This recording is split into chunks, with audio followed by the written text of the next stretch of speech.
مانا ہے جو اپنے عرش پہ ہے، تم نے اس کو داتا مانا ہے جو استنجا نہ کر سکا، جو غسل نہ کر سکا، جو کفن نہ پہن سکا، جو جنازے کی نماز نہ پڑھ سکا، جو اپنی قبر کے اوپر چل کر پہنچ نہ سکا، اندر لیٹ نہ سکا، روتی بیوی کو چپ نہ کرا سکا، معصوم یتیموں کو چپ نہ کرا سکا، عدت گزار کے اس کی بیوی کسی اور کے بستر کی زینت بن گئی اس کو نہ روک سکا، تو یہ تمہاری حفاظت بھی اللہ ایسے شرکیہ عقائد سے ہم سب کو محفوظ رکھے۔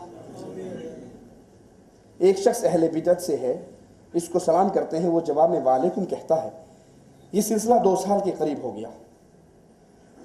طاہر القادری صاحب کو بہت بڑا عالم کہتا ہے۔ تو بھائی جس شخص کے بارے میں، فرد واحد کے بارے میں یقین ہو جائے کہ یہ شرک کرتا ہے، شرکیہ عقائد پر ہے یا بدعتی ہے، تو بدعتی کو سلام کرنا جائز۔ رسول اللہ صلی اللہ علیہ وسلم نے فرمایا جو کسی بدعتی کو سلام کرتا ہے گویا وہ اسلام کی بلڈنگ کو گرانے میں مدد دے رہا ہے، اور جس نے بدعتی کو پناہ دی اس پر اللہ کی لعنت برستی ہے۔ ایک ہے عام کسی مسئلے میں اختلاف ہو جانا، ایک مسئلہ ہے توحید کا، لا الہ الا اللہ کا۔ ہمارا طاہر القادری صاحب سے لا الہ الا اللہ کا جھگڑا ہے۔ وہ ان مردوں کو غوث اعظم سمجھتے ہیں، مدد کرنے والا سمجھتے ہیں، رزق دینے والا سمجھتے ہیں، اولاد دینے والا سمجھتے ہیں، عالم الغیب سمجھتے ہیں، اور ہمیں یہ قرآن کیا سمجھاتا ہے کہ یہ مردے کون ہیں؟ اموات غیر احیاء وما یشعرون ایان یبعثون، جو قبر میں دفن ہو چکا ہے یہ مردہ ہے، زندہ نہیں ہے۔ تمہیں دینا نہ دینا تو دور کی بات ہے، اس کو تو خود اٹھائے جانے کا بھی شعور ما یملکون من قطمیر۔ تم سمجھتے ہو یہ گنج بخش ہے، غریب نواز ہے، بندہ نواز ہے، بندہ پرور ہے، خواجہ نہ دے گا تو پھر کون دے گا؟ تم ترانے گاتے ہو، قوالیاں گاتے ہو، اور مالک کیا کہتا ہے؟ کھجور کی گٹھلی پہ جو دھاگا ہے اس کا بھی یہ مالک لا یخلقون شیئا، یہ کسی چیز کے خالق نہیں ہے بلکہ یہ خود اللہ کی مخلوق ہے۔ تو جس انسان سے عقیدے کا اختلاف ہو جائے اور وہ شرک کرتا ہو، اہل شرک کو اپنا بڑا سمجھتا ہو، ایسے شخص کو سلام کہنا جائز نہیں ہے۔ ہاں اگر کوئی بدعتی اور مشرک آپ کو سلام کہے تو جواب میں اس کو صرف وعلیکم۔ جہیز کوئی خوشی سے دے تو کیا لے سکتے ہیں؟ خوشی سے کوئی نہیں دیتا بیٹا، خوشی سے کوئی نہیں دیتا، مجبوری سے ہی دیتا ہے کوئی۔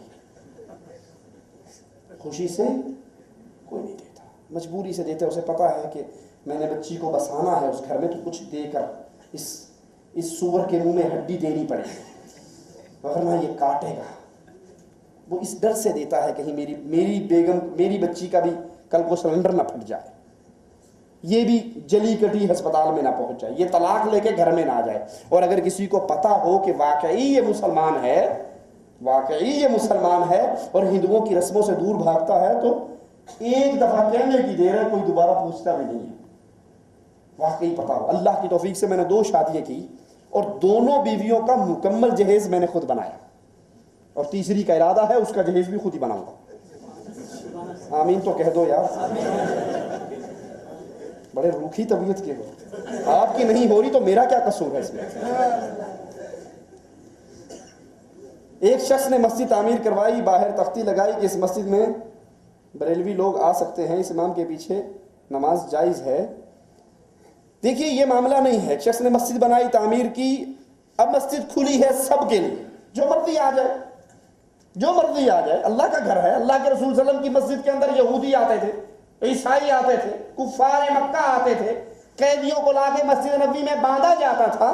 یہ کوئی مسئلہ نہیں ہے کس مسجد میں کس نے آنا ہے کس نے نہیں آنا، مسئلہ یہ ہے کہ اس مسجد کے اندر وہ کام نہ کیے جائیں جن کاموں سے رسول اللہ صلی اللہ علیہ وسلم نے منع فرمایا۔ آپ نے فرمایا جس مسجد میں قبر ہو وہاں پہ نماز، مسجد کے اندر قبر ہو یا قبر کے اوپر مسجد بنا لی جائے، دونوں جگہ پہ نماز۔ اس مسجد میں شرکیہ نعرے نہ ہو، یا اللہ یا محمد یا اللہ یا علی یا اللہ یا عبد القادر کے شرکیہ سینریاں نہ لگی ہوئی ہوں، شرکیہ کام نہ ہو۔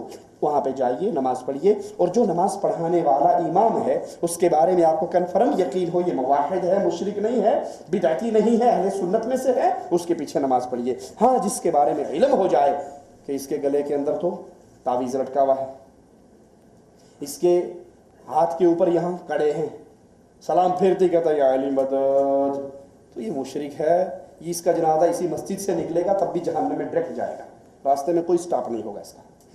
اس لیے مشرک کے پیچھے نماز نہیں ہوتی، اور مشرک کے علاوہ جو موحد ہے، شرک نہیں کرتا، اس کے پیچھے نماز پڑھی جا سکتی ہے۔ فرض نماز کے بعد کچھ لوگ کہتے ہیں امام کے ساتھ دعا ہونی چاہیے، کچھ کہتے ہیں جائز نہیں۔ ہمارے لیے آئیڈیل رسول اللہ صلی اللہ علیہ وسلم کی ذات مبارک، آپ کی سیرت مطہرہ۔ رسول اللہ صلی اللہ علیہ وسلم نماز سے سلام پھیرتے، صحابہ فرماتے ہم آپ کے سلام پھیرنے کو پہچان لیتے کس چیز سے؟ اللہ اکبر، استغفر اللہ، استغفر اللہ، استغفر اللہ، اللہم انت السلام ومن، یہ ساری دعائیں ہیں۔ رسول اللہ صلی اللہ علیہ وسلم نے فرمایا جو فرض نماز کے بعد آیت الکرسی کو پڑھے، مستقل اس کو روٹین بنا لے، اس کے اور جنت کے درمیان کیا ہے؟ موت۔ اگر یہ موحد ہے، اگر یہ مشرک نہیں ہے، اگر یہ موحد ہے، مشرک نہیں ہے، تو اس کے اور جنت کے درمیان موت کھڑی ہے، جو ہی مرے گا جنت میں جائے گا۔ یہ دعائیں ہیں، یہ کرنے والے کام ہیں۔ اصل میں ہم کہتے ہیں کہ ہینگ لگے نہ پھٹکڑی، ہمیں محنت کچھ نہ کرنی پڑے اور ریڈی میڈ چیزیں مل جائیں، ہمیں دعائیں نہ یاد، نہ آیت الکرسی یاد کرنی پڑے، نہ 33 دفعہ سبحان اللہ، 33 دفعہ الحمدللہ، 34 دفعہ اللہ اکبر نہ کہنا پڑے، کچھ بھی نہ یاد کرنا پڑے، السلام علیکم ورحمۃ اللہ، السلام ورحمۃ اللہ، چلو مولوی صاحب کام کرو، اللہم صلی اللہ علیہ وسلم، سلام پھیر اٹھ کے سارے بھاگ گئے۔ بھائی وہ سارے اذکار جو اللہ کے نبی نے بتائے ہوئے ہیں وہ کہاں گئے؟ کچھ اوکھے نے، وہ مشکل ہیں، یاد کرنے پڑتے ہیں۔ یہ آسان سا کام ہے، مولوی ہاتھ اٹھاتا ہے، مولوی نے تنخواہ چودھری سے لینی ہوتی ہے، اگر وہ 2 منٹ لمبا کر دے گا تو بعد جائے کان پکڑ لے گا، آج ایڈی لمبی دعا کیوں کی تھی؟ یہ طریقے سنت کے خلاف ہیں۔ سنت طریقہ یہی ہے کہ آپ وہ اذکار یاد کریں جو رسول اللہ صلی اللہ علیہ وسلم نے ہمیں سکھائے اور سمجھائے ہیں۔ ہاں اس کے بعد کوئی انفرادی طور پہ اپنے اللہ سے مانگنا چاہتا ہے، جو مرضی مانگے۔ اجتماعی فرضی نماز کے بعد اجتماعی دعا، فرض نماز کے بعد اجتماعی دعا ہمارے علم میں کوئی صحیح روایت نہیں ہے۔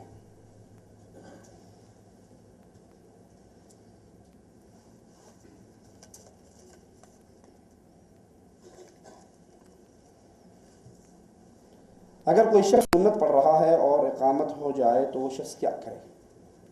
کسی نے سنت نماز شروع کی ہے، نفل نماز شروع کی ہے، تحیۃ المسجد پڑھ رہا ہے اور ادھر اقامت ہو گئی، نماز شروع ہو گئی، تو رسول اللہ صلی اللہ علیہ وسلم نے فرمایا جب نماز کھڑی ہو جائے تو پھر کوئی نماز نہیں، پھر کوئی سنت کوئی نفل نہیں پڑھنے چاہیے۔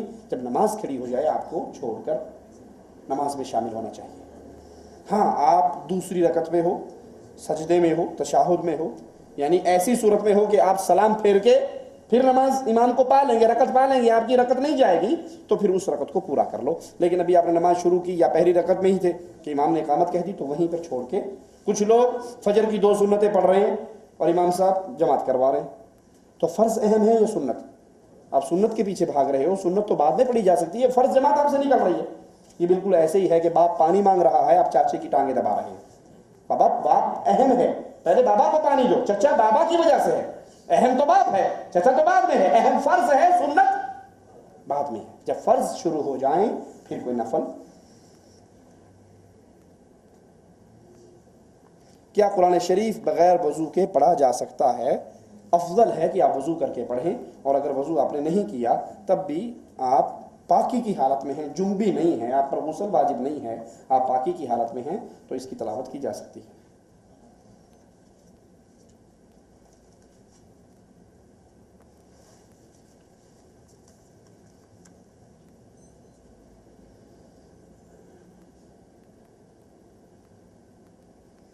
یہ سوال کیا ہے کسی بھائی نے کہ مغرب کے ساتھ عشاء کی نماز پڑھی جائے تو کیا جائز ہے؟